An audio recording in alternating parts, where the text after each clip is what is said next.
Good morning class. Myself Anshita Kamboj. Today is your third lecture.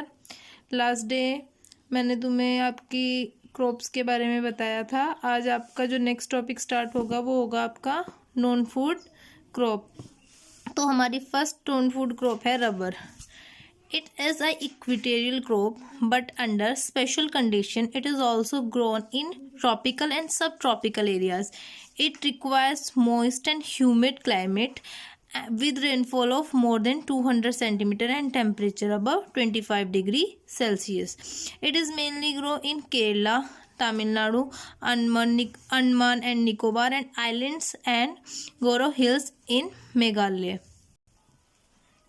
तो आपकी जो रबड़ होती है उसको उगाने के लिए हमें कैसा एनवायरनमेंट चाहिए, हमें उसको उगाने के लिए हमें मॉइस्ट और ह्यूमिड क्लाइमेट चाहिए और साथ साथ जो आपकी रेन होगी, रेनफॉल वो कम से कम 200 सेंटीमीटर तक होना चाहिए और जो टेम्परेचर होगा आपका वो 25 डिग्री सेल्सियस तक होना चाहिए. और उसके साथ साथ आपकी जो कुछ स्टेट्स हैं ये मैंने आपको बताया, केरला, तमिलनाडु, अंडमान एंड निकोबार आइलैंड्स, यहाँ पे आपकी रबर ग्रो करती है. इसके साथ साथ जो आपका इंडिया है वो 4th नंबर पे आता है रबर ग्रो करने के लिए. और जो आपकी इसमें आपके बोलते हैं रबर, अब आपको पता है रबर हर छोटे काम के लिए यूज़ होती है. आपको पता है जैसे टायर्स होते हैं आपके, उनमें भी आपकी रबड़ काम आती है. फुटवेयर्स बचपन से बोलते हैं ना रबड़ वाले फुटवेयर्स, तो वो, और आपकी जैसे पेंसिल के पीछे जो रेजर लगी होती है वो, बेल्ट्स, इन सब में आपकी रबड़ काम आती है. नेक्स्ट आती है आपकी यहीं पे fibre crops. Cotton, jute and hemp and natural silk are 4 major fiber crop in India. The first, they are derived from the crop grown in the soil, and the latter is objective from the cocoon of the silkworm. Feed on green tea, especially mulberry, and rearing of silkworm for the production of silk fiber is known as sericulture. अब आपको पता ही है silkworm क्या होता है, वो आपके जो कीड़े होते हैं ना, जो जिनसे हमारा सिल्क प्रोड्यूस होता है. तो मेनली उनसे जो आपका क्या बनता है वो सिल्कवर्म से प्रोडक्शन, जो हमारा सिल्क का प्रोडक्शन होता है वो किससे होता है, सिल्कवर्म से होता है. और उसी को हम क्या बोलते हैं, सेरिकल्चर बोलते हैं. नेक्स्ट वन अब आपका आता है कॉटन.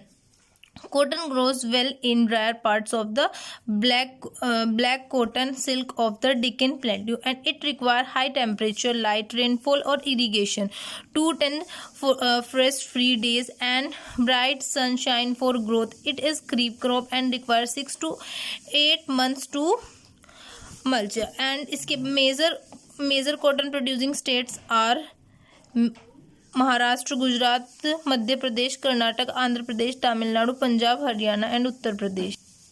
अब आपकी कॉटन की हम बात कर रहे थे, तो जो कॉटन है वो आपका जो ड्रायर पार्ट होगा ब्लैक कॉटन का, वहाँ पे आपके जो डेक्कन प्लेट्यूज होते हैं वहाँ पे ये पाई जाती है. इसके साथ साथ ये आपकी पता ही आपको इंडिया में ये आपके कहाँ होगी, टेक्सटाइल इंडस्ट्रीज़ में इसका यूज़ होता है. इंडिया इसका जो 2nd नंबर पे आपका कॉटन का आता है, 2nd नंबर पे. इसके साथ साथ इसके जो स्टेट्स हैं वो यहाँ पे आपके लिखे हुए हैं. जैसे major cotton producing states are Maharashtra, Gujarat, Madhya Pradesh, ये सब आपके इसके कुछ स्टेट्स दिए हुए हैं. इसके साथ साथ जो आपका कॉटन होता है, कॉटन को उगाने के लिए कितने 6 to 8 मंथ लगते हैं. इसके साथ साथ ये एक खरीफ क्रॉप है. एंड देन इसके जो आपका 210 days फर्स्ट फॉरवर्ड, मतलब कि इसे कड़ी धूप में ये बोल सकते हैं, थोड़ा इसको उगाने के लिए टाइम चाहिए होता है और इसको हाई टेम्परेचर चाहिए होता है और लो रेनफॉल चाहिए होती है कॉटन को उगाने के लिए. नेक्स्ट आपका इसमें आ जाता है हमारा जूट. जूट क्या है, it is known as a golden fibre. Jute grows well on well drained fertile soil in a flood plains where soil are renewed every year. It require high temperature.